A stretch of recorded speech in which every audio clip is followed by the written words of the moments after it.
ಎಲ್ಲಾ ಸಚಿವರು ಕೂಡ ವೈಮಾನಿಕ ಸಮೀಕ್ಷೆನೆ ಮಾಡೋದಾದ್ರೆ ಮತ್ತೆ ಜನಪ್ರತಿನಿಧಿಗಳು ಅಂತ ಯಾಕಿರ್ಬೇಕಾದ್ರೆ, ಮೊದಲನೇದಾಗಿ ಆ ಉಸ್ತುವಾರಿ ಸಚಿವರನ್ನ ಆ ಎಸಿ ರೂಮಿಂದ ಹೊರಗೆ ತಬ್ಬಿ ಎಲ್ಲಾ ತಾಲೂಕುಗಳಿಗೆ ಹೋಗಿ ರೈತರನ್ನ ಭೇಟಿ ಮಾಡಿ ಸಮಸ್ಯೆ ಬಗ್ಗೆ ಆಲಿಸ್ಲಿ, ಸಮಸ್ಯೆಗಳನ್ನ ಅರ್ಥ ಮಾಡ್ಕೊಳ್ಳಿ, ಆಮೇಲೆ ಮುಖ್ಯಮಂತ್ರಿಗಳಿಗೆ ಬಂದು ಮನವಿನ ಕೊಡ್ಲಿ.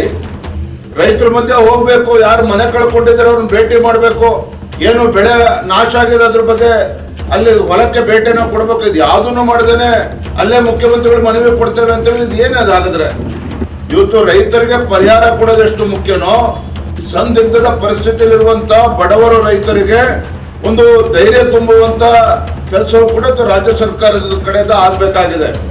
ಹಾಗಾಗಿ ನಾನು ಮಾನ್ಯ ಮುಖ್ಯಮಂತ್ರಿಗಳಲ್ಲಿ ಆಗ್ರಹ ಮಾಡ್ತೇನೆ, ನಿಮ್ಮ ಸಚಿವರನ್ನ, ಕೃಷಿ ಸಚಿವರನ್ನ, ಕಂದಾಯ ಸಚಿವರನ್ನ, ಉಸ್ತುವಾರಿ ಸಚಿವರನ್ನ ದಯವಿಟ್ಟು ಒಂದು ತಿಂಗಳು ಬೆಂಗಳೂರಿಗೆ ಬರಬೇಡ ಅಂತ ಹೇಳಿ ದಯವಿಟ್ಟು ಇಲ್ಲಿದ್ದು ಆ ಸಮಸ್ಯೆಗೆ ಪರಿಹಾರನ ಕೊಡುವಂತ ಕೆಲಸ ಮಾಡಲಿ.